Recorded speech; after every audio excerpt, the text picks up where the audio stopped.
കണ്ണൂർ സർവകലാശാല തെരഞ്ഞെടുപ്പിനിടെ സംഘർഷം. SFI UDS പ്രവർത്തകർ ഏറ്റുമുട്ടി. SFI സ്ഥാനാർത്ഥി ബാലറ്റ് പേപ്പർ തട്ടിയെടുത്തെന്ന് UDSF ആരോപിച്ചു. പോലീസ് കസ്റ്റഡിയിലെടുത്ത സ്ഥാനാർത്ഥിയെ SFI പ്രവർത്തകർ മോചിപ്പിച്ചു. തെരഞ്ഞെടുപ്പിൽ യൂണിവേഴ്സിറ്റി യൂണിയൻ ഭരണം SFI നിലനിർത്തി. 2 സീറ്റുകൾ SFIയിൽ നിന്ന് UDSF പിടിച്ചെടുത്തു.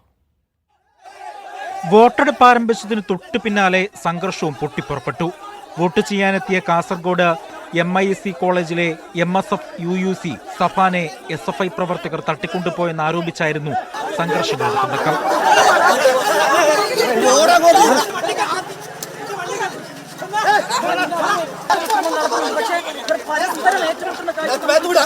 പോലീസ് ലാത്തിച്ചാർജിൽ 2 SFI പ്രവർത്തകർക്ക് പരിക്കേറ്റു. എന്നാൽ തട്ടിക്കൊണ്ടുപോകൽ ആരോപണം ശരിയല്ലെന്ന് പിന്നീട് തെളിഞ്ഞു. ആ കുട്ടിയുടെ ഓടിയെന്താ വരാൻ കഴിഞ്ഞിട്ടില്ല.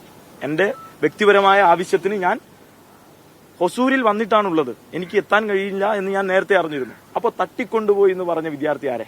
തെരഞ്ഞെടുപ്പ് നടക്കുന്ന ചെറുശ്ശേരി ഓഡിറ്റോറിയത്തിന് മുന്നിൽ വോട്ട് ചെയ്യാൻ ക്യൂ നിൽക്കുകയായിരുന്ന UDSF പ്രവർത്തകരുടെ ബാലറ്റ് പേപ്പർ SFI സ്ഥാനാർത്ഥി അദീക്ഷ തട്ടിയെടുത്തെന്ന് UDSF ആരോപിച്ചു. പിന്നാലെ അദീക്ഷയെ പോലീസ് കസ്റ്റഡിയിലെടുത്തു. കസ്റ്റഡിയിലെടുത്ത അദീക്ഷയെ SFI പ്രവർത്തകർ മോചിപ്പിച്ചു. സംഘർഷത്തിൽ 2 SFI പ്രവർത്തകർക്കും 2 പോലീസ് ഉദ്യോഗസ്ഥർക്കും പരിക്കേറ്റു.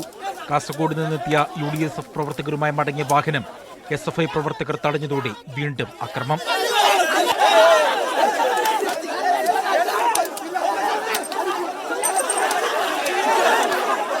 പിന്നാലെ CPM ലീഗ് ജില്ലാ നേതാക്കൾ സ്ഥലത്തെത്തി. പോലീസിന് വീഴ്ച സംഭവിച്ചെന്ന CPM ജില്ലാ സെക്രട്ടറി. സംഘർഷമുണ്ടാക്കിയിട്ട് തെരഞ്ഞെടുപ്പിനെ അട്ടിമറിക്കാൻ വേണ്ടി ചിലർ ശ്രമിക്കുകയാണ്. അതിന്റെ ഫലമായിട്ടാണ് ഈ സംഘർഷം എന്നുള്ളത് വളരെ വ്യക്തമാണ്. SFI പ്രവർത്തകരല്ലാത്ത യൂത്ത് ലീഗിന്റെയും മുസ്ലിം ലീഗിന്റെയും പ്രവർത്തകർ കാലത്ത് മുതൽ ഇവിടെ തമ്പടിച്ചത് എന്തിനാണ്? അവരെന്തിനാണ് ആയുധങ്ങളുമായിട്ട് ഈ ക്യാമ്പസിൽ വന്നത്? CPM അക്രമത്തിന് തുടക്കമിട്ടെന്ന ലീഗ് ജില്ലാ പ്രസിഡന്റ്. പരാജയപ്പെടുമെന്ന് നേരത്തെ ബോധ്യമുള്ള SFI ആസൂത്രിതമായി പോലീസിന്റെ സഹായത്തോടുകൂടി നടത്തിയിട്ടുള്ള ഗുണ്ടായിസാണ് ഇവിടെ. അതിന് പോലീസ് ഒത്താശ ചെയ്തു കൊടുത്തു. ഫലം പുറത്തു വന്നപ്പോൾ തുടർച്ചയായി 26ാം തവണയും ജയം SFIക്ക്. എന്നാൽ വയനാട്, കാസർഗോഡ് ജില്ലാ എക്സിക്യൂട്ടീവ് സ്ഥാനങ്ങൾ SFIയിൽ നിന്ന് UDSF സഖ്യം പിടിച്ചെടുത്തു. മീഡിയ 1 കണ്ണൂർ.